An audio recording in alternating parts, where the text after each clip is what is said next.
Hello everyone, welcome to learn to teach YouTube channel में आप सभी का बहुत बहुत स्वागत है। मैं हूं अमिता पाल। आज इस वीडियो में हम डिस्कस करने वाले हैं केवीएस 2022-23 सेशन में जो टीचिंग रिक्रूटमेंट एग्जामिनेशन जो कंडक्ट होने वाला है एंड फॉर अदर पोस्ट भी। तो इसके लिए जो कॉमन पेपर में जो इंग्लिश जनरल पेपर से जो क्वेश्चन रहेगा इसका प्रिपरेशन करेंगे हम इस वीडियो में। तो ये video PGT, TGT, PRT and other सभी पोस्ट के लिए बहुत ही महत्वपूर्ण है, क्योंकि इंग्लिश जनरल पेपर से जो क्वेश्चन रहेगा वो कॉमन पेपर है, हर एक पोस्ट के लिए रहेगा। तो वीडियो के एंड तक जरूर देखिए। Most important and most expected questions के ऊपर इस वीडियो में हम डिस्कस करने वाले हैं। आज का क्लास इंग्लिश क्लास का 9 नंबर क्लास है। इसके प्रीवियस जितने भी क्लासेस का वीडियो अपलोड किया गया है चैनल में, तो प्रीवियस वीडियोस के थ्रू ज़रूर जाइए अपने प्रिपरेशन को कंप्लीट एंड और भी बेहतरीन बनाने के लिए। तो चैनल को सब्सक्राइब ज़रूर करके रखिए, साथ ही साथ बेल आइकन को प्रेस करना मत भूलिए। वीडियो पसंद आए तो वीडियो को लाइक, शेयर एंड सब्सक्राइब जरूर करके रखिए चैनल को। तो चलिए आज का जो फर्स्ट ईडीएम के बारे में आज हम डिस्कस करने वाले हैं इस वीडियो में। तो ईडीएम हम देख लेंगे हाई हैंडेड। तो हाई हैंडेड ये जो ईडीएम है इसका मीनिंग है निरंकुश, यानी कि ओवर बियरिंग। निरंकुश यानी कि over bearing. High handed EDM इसका मीनिंग है निरंकुश, जिसका इंग्लिश में मीनिंग होता है ओवर बियरिंग। नेक्स्ट ईडीएम में चलेंगे। नेक्स्ट ईडीएम है हाई लिविंग। हाई लिविंग का मीनिंग क्या होता है? ऐसा आराम की जिंदगी, ऐस आराम की जिंदगी होता है हाई लिविंग। तो जिसका इंग्लिश में मीनिंग क्या हो जाता है? Living with comfort and ease. Living and with comfort and ease इसका ईडियम हो जाता है हाई लिविंग। नेक्स्ट ईडियम में चलेंगे hit below the belt. Hit below the belt इसका मीनिंग होता है गलत तरीके से प्रहार करना। हीट बिलो द बेल्ट यानी कि गलत तरीके से प्रहार करना। तो इसका इंग्लिश में मीनिंग क्या होता है? To strike unfairly. To strike unfairly. Next idiom में चलेंगे hit the jackpot. Hit the jackpot यानी कि बड़ी कामयाबी मिलना, यानी कि गेनिंग अ बिग और great success specially by luck. Hit the jackpot, तो इसको इडियम में कहा जाता है हीट द जैकपॉट, जिसका मीनिंग होता है बड़ी कामयाबी मिलना, यानी कि गेनिंग अ बिग और great success specially by luck. तो आपके केवीएस के प्रिपरेशन के लिए ईडीएम्स बहुत इंपॉर्टेंट है। अनसीन पैसेज से भी दिया जाता है एंड ग्रामर सेक्शन से भी दिया जाता है। तो आपको ये ईडीएम एंड फ्रेजेस का डेली जो क्लास अभी चल रहा है and synonym, antonyms, voice change, ये जितने भी क्लासेस चल रहा है ईडीएम इंग्लिश का, तो इसको ज़रूर अटेंड कीजिए, क्योंकि हर एक क्लास में डिफरेंट क्वेश्चन का डिस्कशन किया जा रहा है जो कि बहुत ही इंपॉर्टेंट है और कोई भी कॉमन नहीं है। सो ये एवरी क्लास को अटेंड करना बहुत ही इंपॉर्टेंट है। एवरी वीडियो में न्यू क्वेश्चंस का डिस्कशन किया जा रहा है, कुछ भी कॉमन क्वेश्चन नहीं है इसमें। तो एवरी क्लास को ज़रूर अटेंड कीजिए। ऐसा नहीं है कि प्रीवियस क्लास में जो डिस्कशन हुआ है इसमें ओवरलैप है, ऐसा कुछ नहीं है। सो एवरी क्लास को अटेंड कीजिए, सीरियसली अटेंड कीजिए एंड केवीएस को क्रैक कीजिए। तो नेक्स्ट जो ईडीएम है हमारा उसमें चलेंगे hit the nail on the head. Heat the nail on the head यानी कि सही समय पर सही बात या फिर कार्य करना। Heat the nail on the head, तो इसका मीनिंग क्या होता है इंग्लिश में? इसका मीनिंग होता है to do the right thing at the right time.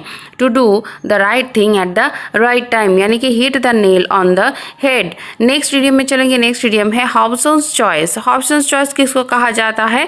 जिसका कोई विकल्प नहीं होता है। सो किसी का विकल्प अगर ना होता है किसी भी चीज़ का, तो उसको कहा जाता है हॉब्सन्स चॉइस, यानी कि इंग्लिश में इसका मीनिंग क्या होता है? No alternative. नो अल्टरनेटिव, जिस चीज़ का कोई विकल्प नहीं होता है उसको कहा जाता है हॉब्सन्स चॉइस। बहुत ही इंपॉर्टेंट एंड कॉमन एक इडियम है ये हॉब्सन्स चॉइस। नेक्स्ट इडियम में चलेंगे होल एंड कॉर्नर पॉलिसी, यानी कि गुप्त नीति को कहा जाता है होल एंड कॉर्नर पॉलिसी, जिसको इंग्लिश में कहा जाता है सीक्रेट पॉलिसी। सीक्रेट पॉलिसी को इडियम में कहा जाता है hole and corner policy.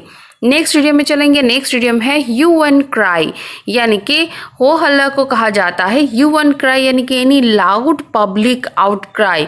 Any loud public out cry को इडियम में कहा जाता है hue and cry. Next idiom में चलेंगे। नेक्स्ट इडियम है हॉश मनी।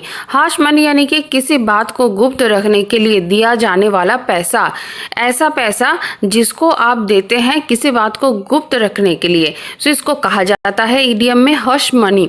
हॉश मनी यानी कि किसी बात को गुप्त रखने के लिए दिया जाने वाला पैसा, जिसका इंग्लिश में मीनिंग होता है money given to someone to keep something secret. Money given to someone to keep something secret. Next video में चलेंगे। नेक्स्ट वीडियो में है इन अ नटशेल यानी कि संक्षेप में। ये इन अ नटशेल यानी कि संक्षेप में, इसका इंग्लिश में मीनिंग होता है in very brief form. In very brief form इसको इडियम में कहा जाता है इन अ नटशेल।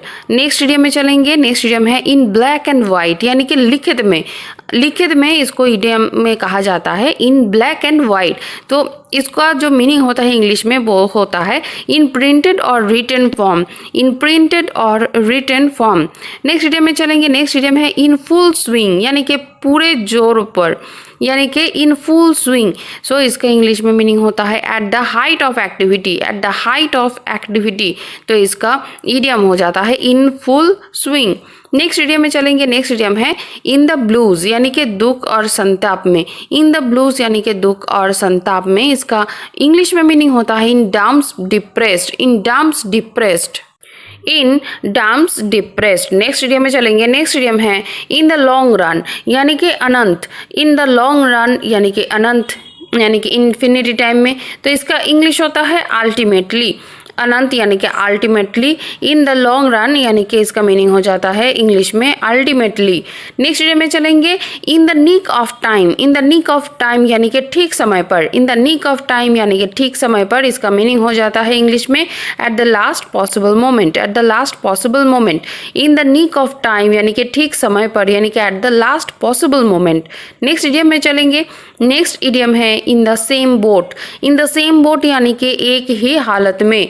आप और आपके जो फ्रेंड है वो अभी केवीएस के प्रिपरेशन कर रहे हैं। सिचुएशन बहुत ही ख़राब है, अभी तक कुछ भी जॉब नहीं मिला है। तो आपका मेन जो टारगेट है, एम करके बैठे हैं कि केवीएस में ही जॉब करना है। तो जो हालत है आप दोनों का वो सेम है, तो इसको इडियम में कहा जाता है इन द सेम बोट, एक ही हालत में। Sharing the same problems. Sharing the same problems, इसका इंग्लिश में मीनिंग होता है sharing the same problems. Next idiom में चलेंगे। इन वॉग। इन वॉग इसका जो मीनिंग है वो हो जाता है प्रचलित। इन वॉग यानी कि प्रचलित। सो इसका इंग्लिश में मीनिंग होता है in the current fashions. In the current fashions इसको कहा जाता है इडियम में इन वॉग यानी कि प्रचलित। नेक्स्ट इडियम में चलेंगे। नेक्स्ट इडियम है ins and outs. Ins and outs का मीनिंग होता है विस्तृत विवरण। इन्स एंड आउट्स का इंग्लिश में मीनिंग होता है विस्तृत विवरण, जिसका इंग्लिश में मीनिंग होता है इंट्रिकेसीज और कॉम्प्लिकेशंस और फुल डिटेल। तो इंग्लिश में इसका मीनिंग होता है इंट्रिकेसीज और कॉम्प्लिकेशंस और फुल डिटेल्स यानी कि विस्तृत विवरण, यानी कि इसका इडियम हो जाता है ins and outs. Ins and outs ये भी बहुत इंपॉर्टेंट इडियम है, ins and outs.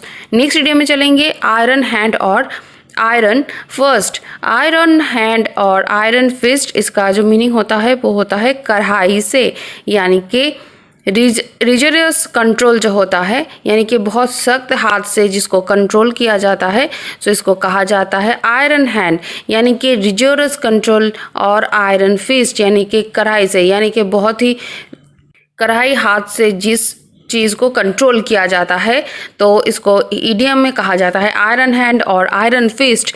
Next idiom में चलेंगे। नेक्स्ट इडियम है ईचिंग पम। ईचिंग पम इसका जो मीनिंग होता है वो होता है रिश्वत लेने की आदत होना। सो इसको इडियम में कहा जाता है ईचिंग पम। सो जिसका ऐसा सिचुएशन आता है कि वो रिश्वत लेने का जो आदत है वो आदत ही बन जाता है, सो इसको इडियम में कहा जाता है ईचिंग पम। एंड इंग्लिश में इसका मीनिंग होता है craving for bribe. Craving for bribe. Next idiom में चलेंगे। नेक्स्ट इडियम है इत्सी बित्सी। ये बहुत आप सुने होंगे इत्सी बित्सी, तो इसका मतलब हो जाता है अत्यंत छोटा, यानी कि वेरी स्मॉल और टाइनी। इत्सी बित्सी इसका जो मीनिंग होता है वो होता है अत्यंत छोटा, यानी कि इंग्लिश में इसका मीनिंग होता है वेरी स्मॉल और टाइनी। नेक्स्ट इडियम में चलेंगे। नेक्स्ट इडियम है jack of all trades and master of none. ये तो बहुत इंपॉर्टेंट है, बहुत कॉमन है, जिसका मीनिंग क्या होता है आपको भी पता है कि जो आदमी किसी भी काम में निपुण ना हो लेकिन सभी कार्यों की जानकारी रखता हो, इसको कहा जाता है jack of all trade and master of none. So जो आदमी किसी भी काम में निपुण ना हो लेकिन सभी कार्य में जानकारी रखता हो, इसको कहा जाता है जैक ऑफ ऑल ट्रेड और मास्टर ऑफ नन। सो इसका इंग्लिश में मीनिंग होता है a person who knows many different kind of work but it's a master of none. A person एक व्यक्ति ऐसा है जिसको सभी काम में निपुण हो लेकिन सभी कार्य की जानकारी रखता हो। ना, तो इसको ईडियम में कहा जाता है jack of all trades and master of none. किसी भी चीज़ में मास्टर ही ना हो बट हर एक जो फील्ड है, हर एक ट्रेड के बारे में जानकारी रखता हो। सो नेक्स्ट इडियम में चलेंगे। नेक्स्ट इडियम है जेल बर्ड। इसका मीनिंग होता है जो जेल में हो या पहले रह चुका हो, तो इसको कहा जाता है जेल बर्ड। तो इसके इंग्लिश में मीनिंग क्या होता है? A person who is or has been confined to jail. A person who is or has been confined to jail, इसका जो इडियम होता है वो होता है जेल बर्ड, यानी कि जो जेल में हो या पहले रह चुका हो, ऐसे व्यक्ति को कहा जाता है jail bird. A person who is or has been confined to jail. तो आज की वीडियो में इतना है। नेक्स्ट वीडियो में डिस्कशन चलता रहेगा। चैनल को सब्सक्राइब करके रखिए, साथ ही साथ बेल आइकन को प्रेस करना मत भूलिए। वीडियो पसंद आए तो वीडियो को लाइक, शेयर एंड कमेंट जरूर कीजिए। एंड नेक्स्ट वीडियो को देखने के लिए सब्सक्राइब करके बेल आइकन को जरूर प्रेस करके रखिए। तो मिलते हैं नेक्स्ट वीडियो में। केवीएस के बेस्ट प्रिपरेशन के लिए लर्न टू टीच को सब्सक्राइब जरूर करके रखिए। PGT geography, TGT social science and common paper से इंग्लिश, जो computer literacy and current affair से क्लासेस को डेली अटेंड कीजिए केवीएस को क्रैक करने के लिए, वो भी फ्री ऑफ कॉस्ट में। तो चलिए मिलते हैं नेक्स्ट वीडियो में। तब तक के लिए सभी को ऑल द बेस्ट विशेस।